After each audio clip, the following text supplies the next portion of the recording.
사랑하는 성도 여러분, 10월 3일 토요일 아침입니다. 오늘 우리에게 주시는 하나님의 말씀은 예레미야 41장 1절로 18절까지의 말씀입니다.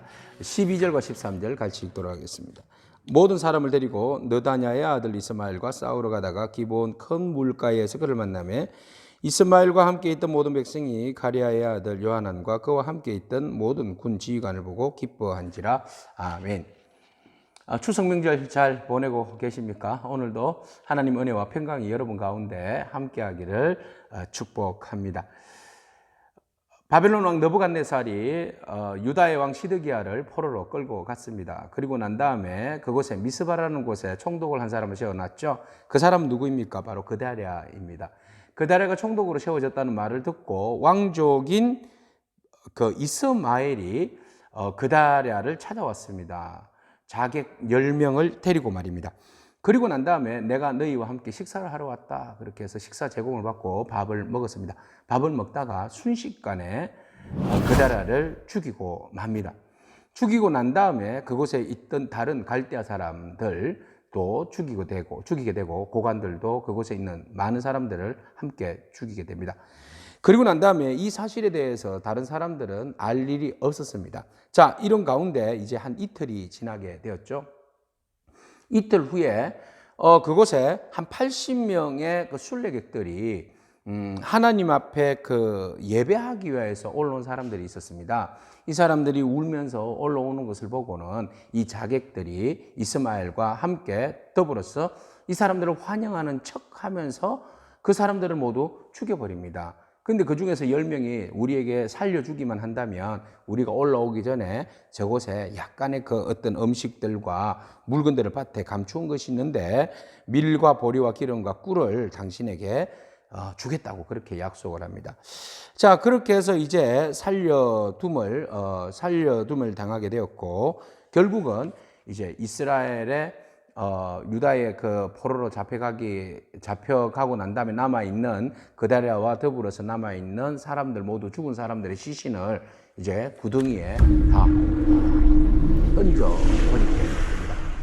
자, 이 이야기의 소문을 요하난에게 들리게 됩니다. 요하난도 역시 그 바벨론이 침범할 때에 그 들판으로 도망갔다가 다시 돌아온 사람이죠. 그런데 이 모든 이스마엘의 계략을 알고는 그다랴에게 조심해라 라고 이야기했을 때에 그다랴가 무슨 소리 하느냐 믿었다가 큰 코를 당한 그런 경우였죠. 그래서 이 상황을 누구보다도 잘 알고 있었던 요하난은 올 것이 오고야 말았구나. 드디어 이 암몬 족속의 술책에 넘어간 이 이스마엘이 결국은 사람들을 거느리고 와서 이 미스바에 있는 그 그다랴를 죽여버리고 자기가 그곳에 정권을 세우려고 했구나라는 것을 알게 됩니다. 자, 이런 가운데 소문을 들었을 때에 어떤 소문이 들립니까? 여기 와서 그다랴를 죽이고 많은 사람들, 그 중에서 바벨론이 특별히 시드기야의 그 공주와 더불어서 몇몇 귀족들을 남겨놓았는데 그것을 보호하라고 그다랴에게 이제 위임을 했습니다. 근데 그 사람들 할 것 없이 모조리 그냥 다 잡아다가 암몬으로 끌고 가버린 겁니다. 자, 암몬으로 끌고 가다가 기브온 큰 물가에서 머물게 되었는데 이때 이 소식을 들은 바로 요하난이 병사들을 이끌고 기습을 했습니다. 기습을 하니까 아이고야 그러면 나 살려라 하고는 한 10명의 사람들, 지휘관들 한 10명의 사람들을 데리고 요하난은 이제 피신을 하게 됩니다. 야, 이러다가 우리가 죽게 되었구나. 10명이 아니네요. 8사람을 데리고 요하난은 암몬 자손의 그 영토로 이제 도망을 가게 된 것이죠. 자, 이렇게 해서 포로로 끌려가던 사람들이 모두가 다 생명을 얻었지 않습니까? 너무 감사하다고 이제 우린 다시 살아났다고 이렇게 이야기합니다. 졸지에 그곳의 지도자가 누가 된 것입니까? 바로 요하난이 지도자가 된 것입니다. 이미 느부갓네살 왕이 세운 그다랴는 죽었고 또 왕족인 이스마엘은 도망을 갔고 그러다 보니까 그 남아있는 사람들 누가 이제 관리하고 지켜야 되겠습니까? 바로 요하난입니다. 근데 요하난이 이 사람 데리고 다시 미스바로 돌아가면 되는데 이 사람의 그 가는 방향이 미스바도 아니고 바벨론도 아니고 애굽을 선택을 했습니다. 제3의 자리 애굽을 선택을 한 것입니다. 왜 애굽을 선택을 했느냐? 본문은 우리에게 이렇게 말씀하고 있습니다.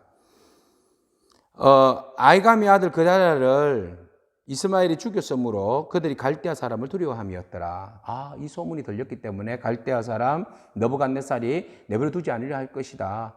우리를 가만히 두지 않으려 할 것이다. 그래서 우리를 아마 다 죽여버릴 것이다. 그러니까 우리가 돌아가다가는 우리의 목숨이 위험하니까 차라리 애굽으로 도망가는 것이 낫다. 이렇게 결론을 내린 것입니다. 자, 이 사건을 통하여서 우리는 여러 가지들을 또 생각하게 됩니다. 먼저는 우리는 그 시기와 헛된 야망으로 인하여서 순식간에 자기의 모든 것들을 잃어버리고 마는 이스마엘의 얄팍한 야욕을 보게 되죠. 그는 그다랴가 왕이 되었다, 총독이 되었다는 이야기를 듣고 내가 왕족인데, 내가 로얄 블러드인데 왕족인데 쥐가 왜 감히 그곳에 총독이 돼야 돼? 내가 총독이 돼야 되지. 그 자를 죽이고 내가 그곳에 총독이 될 거야. 그렇게 하고는 갔던 것이죠.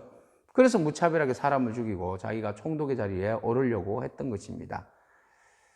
물론 사람이 자기 자리를 탈취할 수 있습니다. 그러나 그 자리는 하나님께서 세우신 자리죠. 내가 야욕을 부리고 욕심을 부리고 또 내가 그 욕망을 부리는데 그것이 어쩌면 우리에게 너무나 지나친 시기와 질투, 헛된 야망일 수가 있다는 것입니다. 오늘 우리는 이 이스마엘의 얄팍한 행동을 바라보면서 우리의 삶을 돌아보기를 원합니다. 우리가 행하는 모든 일들 가운데 그 일들이 나의 야욕과 시기와 질투로 인한 헛된 야망입니까? 아니면 그 행하는 모든 일들과 수고가 내가 아닌 공동체를 살리고 공동체를 위한 보람된 일이고 하나님의 일입니까? 우리는 언제나 이 둘 사이에서 고민하게 되고 이 둘 사이에서 결론을 내려야 합니다. 이것이 나의 욕망인가, 내 욕심인가, 아니면 주를 위한 일인가? 그것이 결국은 공동체에게 치명적인 상처를 줄 수도 있고 공동체를 살리는 그런 큰 축복이 될 수 있습니다. 이스마엘은 이제 곧 겨우 공동체가 그다랴의 정책으로 인하여서 좀 이렇게 일으켜 세워지려고 했는데 발목을 잡아서 결국 무너지게 만드는, 공동체를 무너지게 만드는 결과를 낳은 것이지요. 자, 그 다음 우리 두 번째 요하난을 바라봅니다. 요하난은 굉장히 지략가입니다. 무언가 상황을 잘 파악하는 사람이었던 것 같습니다. 그런데 그가 결국은 흩어졌던 사람들, 어떤 사건들을 잘 수습하고 난 다음에, 수습하는 것도 굉장히 중요했죠. 그래서 이스마엘을 물리치고 포로로 끌려간 사람들을 다시 회복을 했습니다. 그리고 난 다음에 그의 결론은 이 사람들 데리고 어디로 가야 되겠습니까? 애굽이 아니라 바벨론이 아니라 암몬이 아니라 바로 유다 땅으로 돌아와야 하는 곳이지요. 약속의 땅으로 돌아와서 그곳에서 다시 그 사람들을 추스리고 하나님의 뜻대로 70년을 기다려야만 합니다. 근데 그는 지금 누구를 두려워한 겁니까? 바로 바벨론, 느부갓네살을 두려워한 것이죠. 그래서 우리가 죽을까 봐 애굽으로 피신한 것이죠. 이것은 온전히 하나님의 말씀을 기억하지 못하고 하나님의 말씀을 신뢰하지 못하고 인간적인 생각과 두려움이 앞섰기 때문에 내린 결론의 부분입니다. 우리는 어떠한 경우에서든지 먼저 하나님의 말씀에 순종하기를 축복합니다. 지금 상황이 어렵고 아니라 할지라도 오직 하나님의 말씀에 순종하고 나아가면 그 하나님의 말씀이, 하나님의 약속이 하나님을 신뢰하는 그곳에 하나님께서 은혜를 베풀어 주실 줄로 믿습니다. 지금 여러분 심히 두렵고 떨리는 상황입니까? 이때 우리가 무엇을 붙들어야 할까요? 하나님을 붙들기를 축복합니다. 그래야 해서 우리가 주의 뜻을 온전히 이루어드리는 그런 믿음 가운데 승리하는 저와 여러분에게 축복합니다. 기도하겠습니다. 하나님 감사합니다. 이스마엘과 같이 우리의 육신의 얄팍한 그 욕망을 이루기 위해서 시기하고 질투하고 그 헛된 욕망을 위하여서 부끄럼질하는 그런 어리석음이 우리 공동체 안에 없기를 원합니다. 오직 내가 행하는 이 모든 일들과 수고와 노력과 헌신이 오직 하나님의 나라와 공동체를 위한 것인지 먼저 고민하게 하시고, 먼저는 나가 아니라 내가 아니라 오직 공동체의 유익을 위해서, 하나님의 영광을 위해서 노력하는 저희들 되게 하옵소서. 어떠한 상황이 우리 앞에 놓인다 할지라도 그것을 두려워하지 않게 하옵시고, 인간적인 생각과 판단으로 그 두려움을 피하려고 그릇된 판단을, 결론을, 결정을 내리지 않게 하옵시고 오직 하나님 말씀에 순종하고 주의 뜻을 구하며 믿음으로 결단하며 나아가는 저희들 되게 하옵소서. 예수님의 이름으로 기도합니다. 아멘. 오늘도 믿음으로 승리하는 저와 여러분이기를 축복합니다. 아멘.